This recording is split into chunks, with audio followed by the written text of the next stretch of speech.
হ্যাঁ না অনেক ভালো বুদ্ধি যে এই সজনা লাগাই এই যে এই ছাদটা করবো কোন জায়গায় দেখতে কিন্তু দাম এটা হ্যাঁ দিয়ে তার সাথে পরিষ্কার করে নিয়ে এইটা করতে মানে সুন্দর হচ্ছে দেখেন আপনি এটা 12 মাস সবজি 12 মাস 12 মাস মানে এখন 1 কেজি সজনার দাম যদি নাও হয় 70-80 টাকা হবে এই মাছটা 120 টাকা আমি বুঝলেন না শুনলেন আমরা তো দিয়েছি পেঁপের দাম যদি একটা গাছ থেকে টপলেটিতে না হইলে 80 কেজি টাকা হবে হ্যাঁ একটা পেঁপের 1 কেজির দাম না হলে 20 টাকা 20 টাকা নিয়ে বুঝলেন না হ্যাঁ তা 80 কেজি হইলে 80 গুণন 20 হ্যাঁ তার কথা হচ্ছে 1600 টাকা 1600 টাকা তাহলে আমাদের এই যে কথা মনে করেন এখন তো মেইন ফসল তো হচ্ছে হ্যাঁ এটা আমার হয় আলু হচ্ছে না হ্যাঁ আলু কিন্তু হবে এই আলু ক্ষেতটা- চলে আসতেছে এইটা সাইড কোনো পরে ঝামেলা হচ্ছে না এই ইউরিয়ার সামনে লাগাই নাই হ্যাঁ। লাগে রাখে প্রথম পাতে লাগে যা হুম। 7 ফলাসি 7-10 হাজার রাখাই দিই 10,000 তারপরে পাতে আমার চালাই না কি শাক এটা ওই নাল শাক লাল শাক আর এই নাল পাটাটা লাল পাড়াটা সব শাক এসে বিক্রি করছেন হ্যাঁ। মানে 1 মাসের মধ্যে হয়ে গেছে এটা আমার হয়েছে। তারপর আলু লাগাইছেন হ্যাঁ তারপর তাহলে আপনি চিন্তা করেন আপনার জমি কত ইউজ বাকি জমির তুলনায় আপনি এক জমিতে এটা মোটামুটি সারা বছর চলবে হ্যাঁ। চলে থাকবে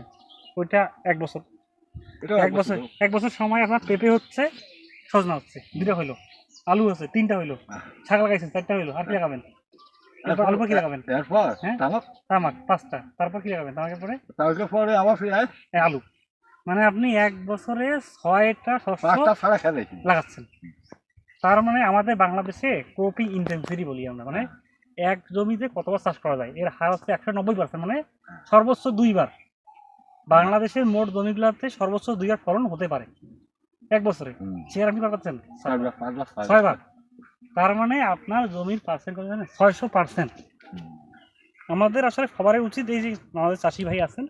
এনাদের মতো আসলে কৃষি নিয়ে কাজ করা কারণ একটা জমি যদি আমাদের ল্যান্ডটা অনেক কম হওয়ার কারণে যত বেশি ইউটিলাইজ করা যায় জমিটাকে এটা চিন্তা করতে হবে তা আমরা সবাই চাই এই যে ইন্টারক্রপিং যে পদ্ধতি সমন্বিত চাষ পদ্ধতি যেটা আছে এটা দিয়ে ঝুঁকে যাওয়া